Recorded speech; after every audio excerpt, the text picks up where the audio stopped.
El tema de hoy que vamos a tratar es el trato. Entonces, el trato es muy importante primero. Nos gusta o exigimos un trato positivo, amable, amoroso en la medida de lo posible, pero primero lo que hay que determinar es el trato interno. Es decir, lo que tenemos que preferenciar primero es cómo nos tratamos a nosotros mismos. ¿Qué quiere decir esto?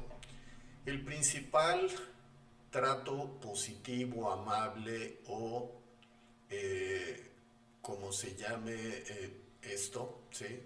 Es cómo nos hablamos a nosotros mismos y ese es el trato interno siempre tenemos que tenerlo consciente. Entonces, el maltratador por excelencia es tu propia conciencia, no proviene del exterior, el que maltrata frecuentemente es el interior o el que trata bien y respetuosamente es el interior. ¿Qué quiere decir esto? Por eso hemos estado hablando con mucha frecuencia de la importancia de los desencadenantes. Entonces tenemos una persona que está afuera o una situación que está afuera, pero los que está, nuestra conciencia es la que nos trata bien o nos trata mal o nos trata de forma indiferente. Entonces tenemos que precisar eso porque estas reflexiones hacen que hagamos una introspección de cómo es que nos tratamos inicialmente. Entonces, recuerden una cosa, esto va para todos los aspectos del estado anímico, el estado mental, el estado emocional y demás. ¿Qué quiere decir esto? Primero, las personas que tienen ansiedad, que tienen depresión, que tienen estados alterados de conciencia, enojo, digamos, frustración, etcétera, una serie de elementos o estados de ánimo que no son positivos y estos habitualmente tienen que ver con una situación que está en el exterior, pero el trato que nos damos al interior. Entonces puede ser que ni siquiera hablemos con claridad de nosotros mismos. Entonces el pensamiento tenemos que estructurarlo de tal manera para que sea efectivo, o sea, es decir, para que sepamos que estamos tratando con nosotros. Entonces, primero, el trato respetuoso tiene que ser primero establecido con los límites. Entonces, ¿cómo me trato bien? El primer bien trato, aunque no es una palabra que escuchemos frecuentemente como el bien tratar, es lo contrario de que el maltrato. Entonces, el trato positivo o el buen trato internamente, primero invariablemente tiene que ver con los límites. La primera manera de tratarnos bien es estableciendo límites, es decir, el que primero nos maltrata, parece un juego de palabras, pero pongan atención, el que primero nos maltrata somos nosotros mismos porque le permitimos a otro o otra que nos maltrate. Entonces se dan cuenta que el maltrato siempre, invariablemente, somos responsables. Ya sé que el maltrato esté instrumentado por nosotros mismos o que el maltrato sea permitido por nosotros mismos. Entonces se dan cuenta cómo en los dos casos el maltrato es una conducta que estamos propiciando.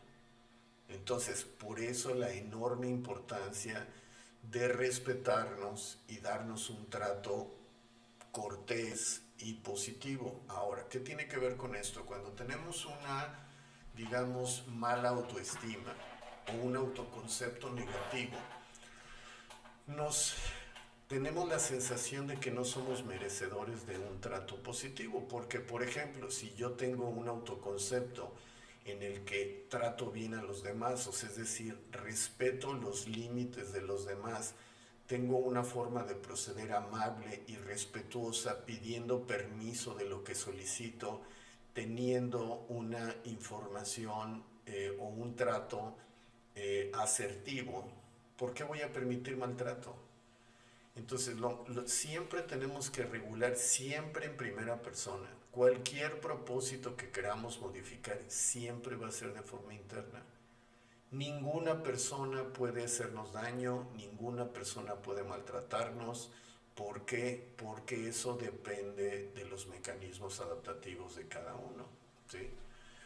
Entonces, es importante que se den cuenta de que el trato correcto tiene que estar instrumentado por ustedes mismos. Entonces, el trato que se dan tiene que ver con me reprocho, me señalo, tengo juicios de valor negativos respecto a mi persona, me equivoco, etcétera. Entonces, va de la mano el trato con el concepto que tenemos de nosotros mismos. Entonces, ¿qué quiere decir esto?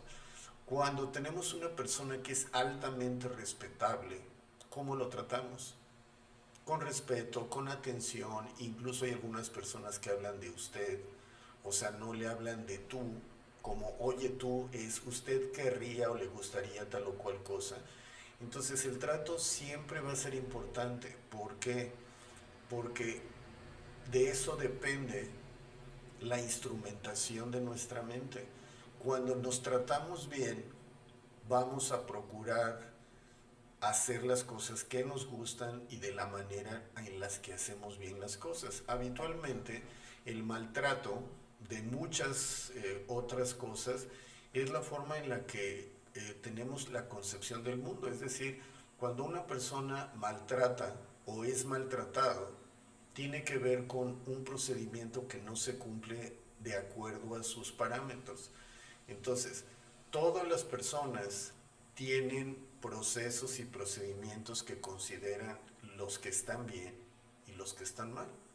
Entonces, de entrada, ese juicio de valor tiene que ver con eso. Y número dos, lo que permito y lo que no permito. Entonces, el trato tiene que ver con el propósito. Entonces, ¿cómo me manifiesto con una persona? La persona a la hora de tratarme tiene que tener claro cuál es el propósito, tiene una intención, ¿ok? Entonces decir, ¿por qué soy amable y hasta dónde tengo que ser amable?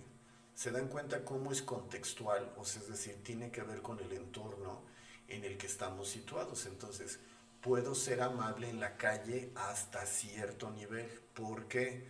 Porque si tengo una conducta demasiado amable, la lectura de esa conducta se puede confundir.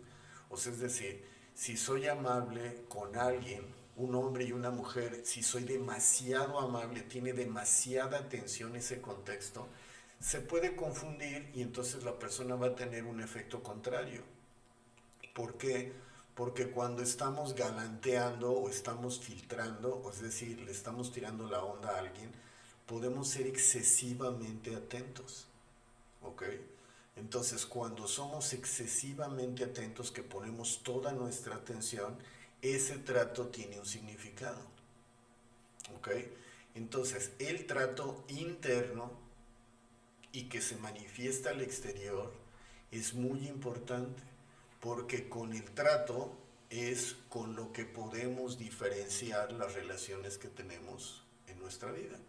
Entonces, primero, ¿qué es lo más frecuente?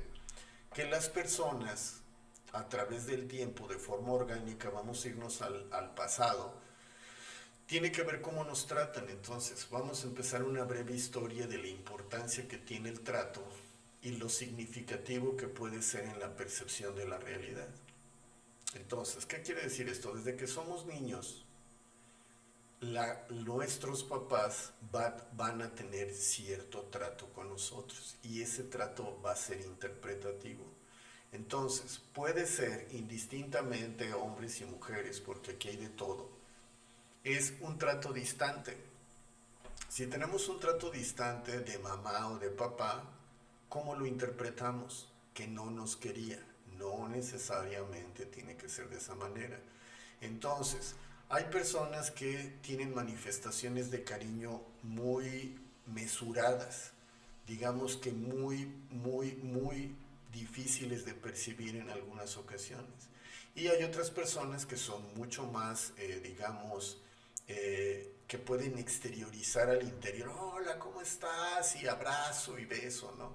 Entonces hay que tener cuidado porque si tenemos duda del trato, ahí es donde empieza a minar nuestra conciencia. Entonces, si tenemos la mínima sospecha de que tenemos un trato diferente al resto de las personas que creen que va a pasar, desde ahí nuestra autoestima se empieza a hacer chiquita. Y les digo por lo siguiente, porque eso es cuando somos niños. Eventualmente alguien nos puede tratar con afecto o sin afecto. con respeto o sin respeto. Es libertad de cada quien conducirse como cada quien quiera. Pero desde niño ahí empieza cómo se manifiesta la necesidad de trato. Por ejemplo, en el caso de niñas y niños, cuando quieren atención, ¿cómo lo manifiestan? Hay unos que se ponen llorones, hay otros que se ponen hostiles, hay otros que se ponen inquietos, porque difícilmente o muy pocas veces sucede que los niños te digan, necesito tu atención, quiero que me des un abrazo, quiero que me digas que me quieres, etcétera. Y si nos llegan a hacer una aclaración o una petición de esa naturaleza, inmediatamente se prende un foco rojo, como si te pasa algo, estás bien. Por eso la mayoría de las personas no sabe cómo solicitar afecto. ¿Quedó claro? Entonces es importante que quede establecido eso, porque la gente no, o las personas en su conjunto, por la falta de experiencia, no sabe cómo solicitar atención y afecto. Es más, en muchos casos ni siquiera puede identificar esa necesidad. Por ejemplo, ¿cuál sería un proceso? En otra ocasión vamos a desarrollar un proceso para saber qué tipo de atención necesitamos, porque tiene que ver cómo nos tratamos. Entonces, si nos estamos ofendiendo, nos estamos diciendo que nos vamos a quedar solos, que somos tontos, que somos ineficientes, evidentemente va a haber una necesidad de afirmación del exterior. Entonces, cuando yo me siento poca cosa, ¿qué es lo que voy a solicitar? Que me abracen, que me besen, que me digan que soy inteligente y demás. ¿Está claro lo que estoy diciendo? Entonces, cuando una persona tiende potencialmente a ser codependiente, es porque el trato interno es hostil, ¿ok? No es respetuoso, no es amable, no es amoroso, ni nada de eso. Entonces, como hay sequía o aridez dentro de nosotros, ¿sí? Es lo que consideramos que no estamos bien, y entonces solicitamos que alguien nos afirme. ¿Esto qué quiere decir? Que nos digan que somos guapos, que somos bonitas, que somos inteligentes, que somos eficientes, que nos necesitan, etcétera. Entonces, ¿qué quiere decir esto? Cuando alguien no complace la necesidad que tenemos, entonces automáticamente lo señalamos como una persona fría. Entonces, pongan atención porque es muy importante el fenómeno. Si yo estoy concentrado porque acabo de leer un libro, les voy a poner un ejemplo. Yo salgo a la calle, acabo de leer un libro y estoy reflexionando respecto al libro que acabo de leer. Y entonces alguien me saluda con mucho algarabía, ¿no? De que, hola, ¿cómo estás? Siéntese, ¿en qué le puedo servir? Y demás. Yo puedo decir, ¿qué tal, señorita? Me da tal y cual cosa. Inmediatamente la persona va a suponer que estoy enojado, que estoy serio, o que soy bien mamón, como dicen por ahí en términos de calle. O sea, que soy un odioso, o que soy sangrón, o lo que sea. Decir, a ver, primero, ¿yo cómo voy a saber qué es lo que tiene la otra persona? Entonces, uno tiene derecho a estar en un estado mental, y por eso estoy poniendo el ejemplo, porque es muy frecuente que yo traiga un nivel de energía muy alto, y si alguien no corresponde a ese nivel de energía, entonces va a decir que yo soy frío. ¿Ok? Entonces, si yo estoy muy alegre, entonces lo importante es determinar por qué el trato cambia. ¿Por qué un día tratamos a las personas con mucha amabilidad y cortesía, y por qué hay otros días en los que todo el mundo nos cae mal? Porque no son rápidos, porque no se mueven de nuestro camino, porque no nos atienden, etcétera. Entonces se dan cuenta que el trato es la mejor manera de influir en la conducta de otra persona. Por eso hay que tener conciencia, ¿sí? Yo puedo estar reflexivo, pero evidentemente salgo a la calle y tengo que interaccionar con las personas. Por eso digo, puedo estar triste, puedo estar enojado, me puedo sentir un fracasado, pero tengo que ajustar mi trato para poder modificar el trato de la persona que tengo enfrente. ¿Ok? Ahora, la pregunta del millón es, ¿por qué la gente nos maltrata? ¿Por qué aparentemente personas que dicen querernos o que se supondría que nos quieren, como los padres, las parejas, los hijos, de repente nos maltratan? ¿Sí?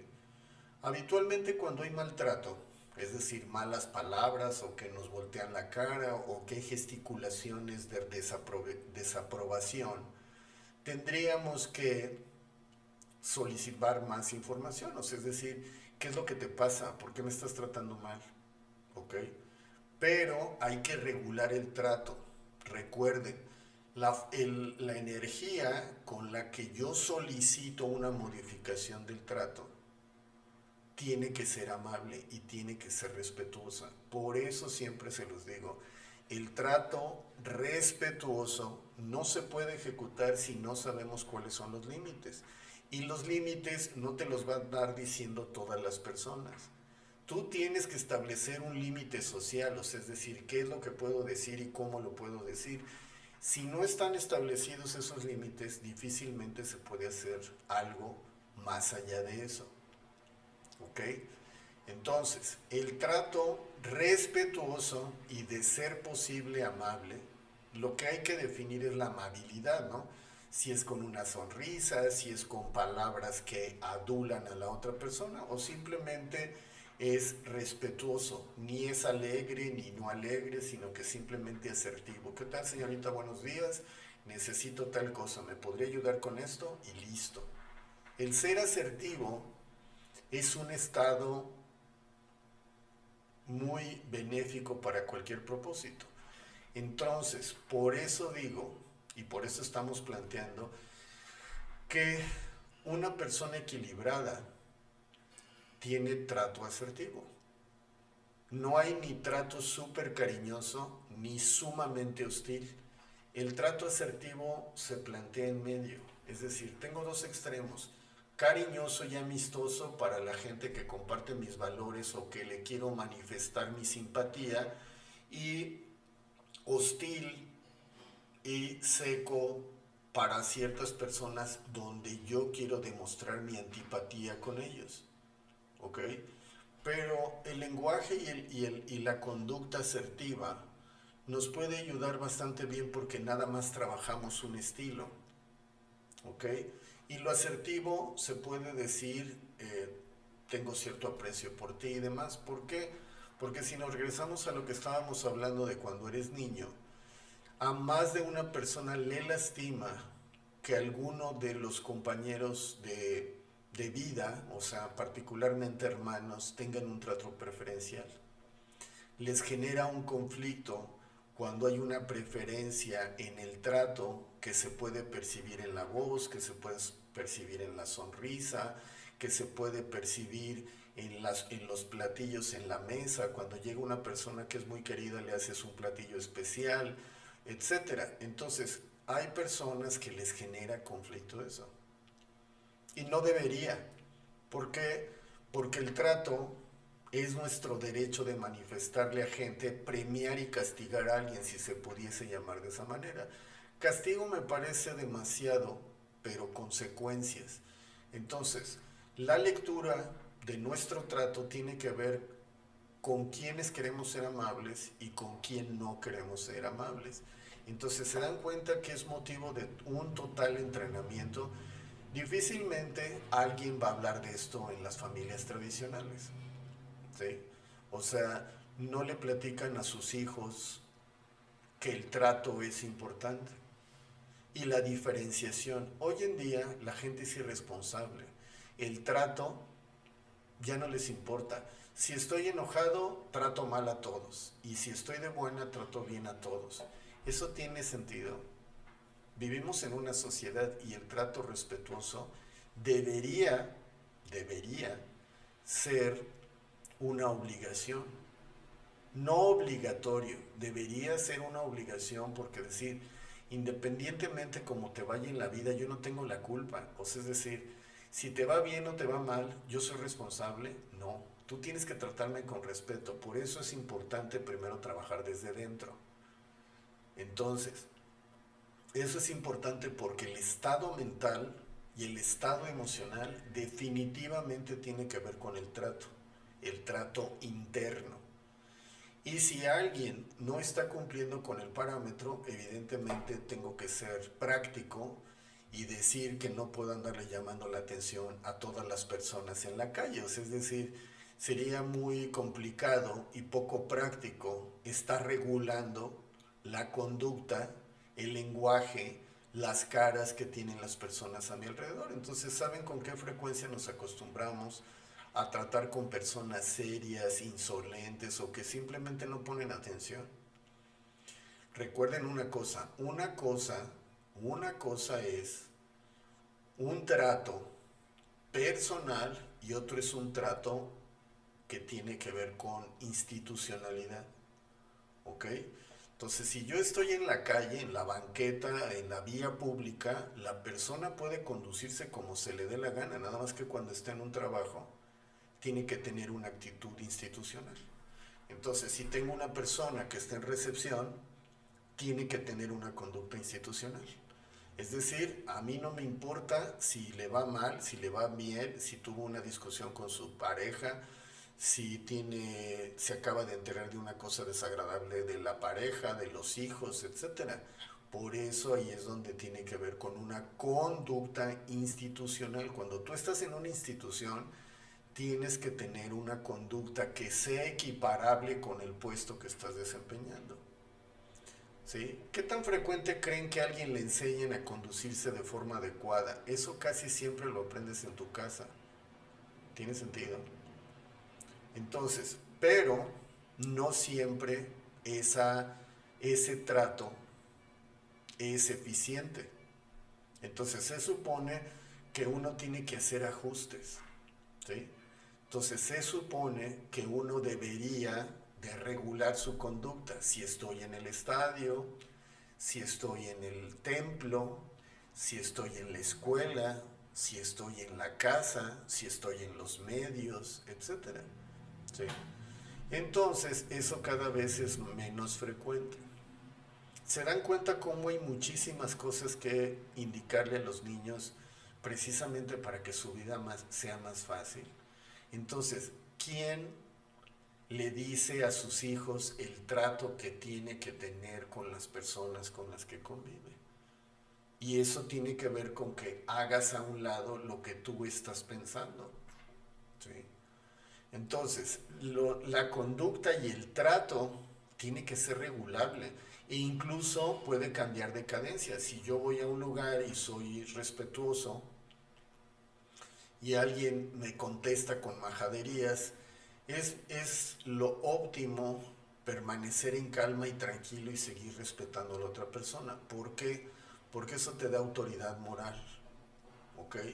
Si yo no te trato mal, tú no tienes derecho a tratarme mal. Entonces, eso es una consecuencia. Pero, en la mayoría de los casos, cuando alguien recibe maltrato, ¿qué crees que pasa? Inmediatamente recibe la misma actitud de regreso. Entonces, si alguien es grosero contigo, tú te pones grosero o grosero y medio. Y eso no tiene ningún sentido, ¿ok?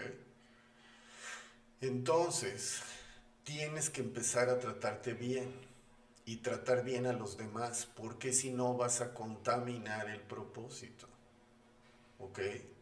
Entonces, el trato es la llave maestra para solicitar una actitud específica para ti mismo. Entonces, se dan cuenta cómo el buen trato siempre va a ser para ti. Va de nuevo. El buen trato es exclusivamente para ti. Cuando tú te tratas bien y tratas bien a los demás, ese demás es porque pretendes que te traten bien. Todo sale de en primera persona y regresa. Entonces, ¿qué quiere decir esto? Yo me trato bien y trato bien a los demás porque estoy solicitando que todo el mundo me trate bien. Entonces se dan cuenta qué interesante fenómeno, porque trato bien a todos y casualmente todos me tratan bien. Porque te doy y a cambio quiero lo mismo. ¿Ok? Y por otro lado, cuando trato mal a otro, voy a recibir maltrato. Evidentemente habrá momentos en los que eso no suceda. Pero la culpa no se te va a quedar a ti. Lo que quiero decir es, alguien te maltrata y tú lo maltratas. ¿Qué ganarías con eso? Ese es el asunto. Lo que estamos especificando es eso. Primero, nadie me puede maltratar. Alguien me puede ofender y me puede gritar, pero eso no es maltratarme porque finalmente yo soy el que decido. Si una persona procede inapropiadamente conmigo, va a tener una consecuencia. Y esa consecuencia va a ser que lo reporte o que simplemente le retire mi presencia y le haga la aclaración. Ahora también hay que ser claros, depende de qué persona en la calle, pues no saben quiénes somos, pero cuando se trata de un maltrato consuetudinario en la casa o con la gente cercana, pues tienes que hacer un ajuste. Si con esa persona convives frecuentemente, es posible que una persona ajena te trate mal, pero es poco frecuente. O sea, si somos sinceros, el maltrato de un desconocido no es frecuente. Desafortunadamente, el maltrato consuetudinario es de las personas más cercanas. En la calle difícilmente alguien te va a maltratar de una forma nefasta. Piénsalo en sus vidas cotidianas. ¿Qué tantas veces te agrede alguien de forma inapropiada en la calle? Si tú te manejas de forma correcta, eso casi no sucede. Pero ¿qué les parece el maltrato al interior de la casa? El esposo, la esposa, los hijos, los padres, etcétera. Precisamente el maltrato es exceso de confianza. ¿Sí? Entonces, el maltrato es exceso de confianza. ¿Sí? Entonces, ese es el asunto. Desafortunadamente las personas que mejor te conocen son las que tienden a abusar o tienden a ofenderte. No es una regla general, pero estoy hablando de estadística. La frecuencia mayor de maltrato tiene que ver de conocidos, ¿ok? Y muy pocas veces viene del exterior. Evidentemente puede haber una dificultad de tránsito, una persona que no te quiso dar un servicio, etcétera, pero no es tan frecuente, ¿ok? ¿Por qué es frecuente que las personas más cercanas nos maltraten? Precisamente porque a veces responden a situaciones que no les favorecieron en el pasado. Es decir, una persona te maltrata porque está frustrado, ¿ok? Básicamente, y la frustración es, tenía una expectativa de ti y no sucedió. El maltrato más severo es de parejas o exparejas. Habitualmente, el maltrato de mayor potencia es el de las parejas. ¿Por qué? Porque cuando tienen una diferencia se dan hasta con la cubeta. ¿Sí? En el caso de los hijos en algunas ocasiones, en el caso de los padres también, etcétera. Y el maltrato básicamente tiene que ver con diferencias irreconciliables en la interpretación. Pero el trato siempre debe ser el mismo. Lo que quiero decir y lo que quiero proponer es, tu trato siempre en la medida de lo posible tiene que ser respetuoso, porque así no motivas una escalada. Si tú te pones intenso y te pones a discutir con alguien, va a haber una escalada que puede acabar en violencia física. Entonces lo que quiero decir es que el trato es una forma de regular el interior y eventualmente el exterior cuando estás conviviendo con otras personas. Entonces siempre hay que tener claro que es importante tener una forma adecuada y sobre todo asertiva, ¿sí? Entonces, ser asertivo implica que no haya diferencia entre lo que piensas, sientes, dices y haces. Y cuando eso queda establecido, difícilmente va a haber maltrato. Y si hay maltrato, tienes que pedir que se regrese a el trato respetuoso precisamente para poder seguir conviviendo con alguien. Si no, sería muy complicado convivir con las personas. Entonces, básicamente, cuando alguien no respete tus parámetros, tienes que solicitar que se regrese a los límites para una convivencia saludable, sana, o por lo menos lo que estamos hablando, que sea respetuosa.